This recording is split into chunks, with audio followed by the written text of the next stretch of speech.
La agenda de consenso que estamos hablando, por supuesto, tiene que tener en primer lugar una reforma fiscal que satisfagan puntos comunes a todos los partidos políticos, tiene que tocar empleo público, una reforma al empleo público que cuente con el aval de la mayor parte y ojalá de todas las fuerzas políticas, tiene que hablar de reactivación económica y generación de empleo, que es un tema sustancial, tiene que hablar de temas de interés como pensiones y como la caja, eso es un tema vital, y tiene que hablar también, por supuesto, de una agenda de sostenibilidad, de los problemas ambientales del siglo XXI que está sufriendo Costa Rica como el cambio climático y también obviamente de poblaciones especiales como el tema de la pobreza y poblaciones históricamente vulnerabilizadas.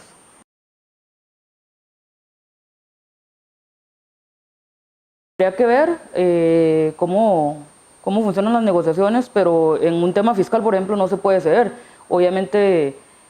ajustaremos la reforma tributaria a los puntos que cada fuerza política incluya o reste, pero la necesidad de una reforma fiscal no se va a ceder porque es un tema que el país no puede postergar.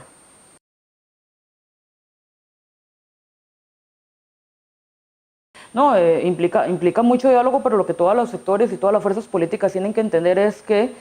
no hay ninguna prioridad país hasta que no se resuelva el tema fiscal. No podemos hablar, por ejemplo, de un Estado laico sin antes tener una reforma fiscal, no podemos hablar de sostenibilidad ambiental si no tenemos una reforma fiscal, no podemos hablar de una mejor gestión gubernamental y tampoco podemos hablar de competitividad. Al final de cuentas, el tema fiscal afecta a trabajadores, y esto tienen que entenderlo los sindicatos, afecta a la empresa privada, y esto lo deben tener las cámaras, y afecta a los programas sociales y ambientales, y esto lo tienen que entender las organizaciones de sociedad civil.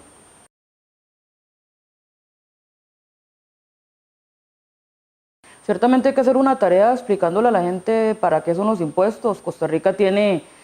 condiciones que ciertamente son de primer mundo, pagando todavía impuestos de tercer mundo, y esto es una información básica que se tiene que traducir para que toda la ciudadanía la entienda. La gente obviamente tiene que ver que se ha hecho un esfuerzo por contener el gasto público, tiene que ver que los proyectos importantes de obra pública ciertamente no están alcanzando con el ritmo actual, pero aún más tiene que ver que programas gubernamentales que son básicos para lograr indicadores de desarrollo humano no pueden seguir adelante sin una reforma fiscal, o que aspectos tan básicos como el pago de salarios de la planilla estatal corren riesgo de no hacerse una reforma fiscal. Por supuesto que aquí la clave es comprometerse con otros temas también como evitar evasión, evitar elusión y garantizar un IVA devolutivo a los sectores más vulnerables, eso sí.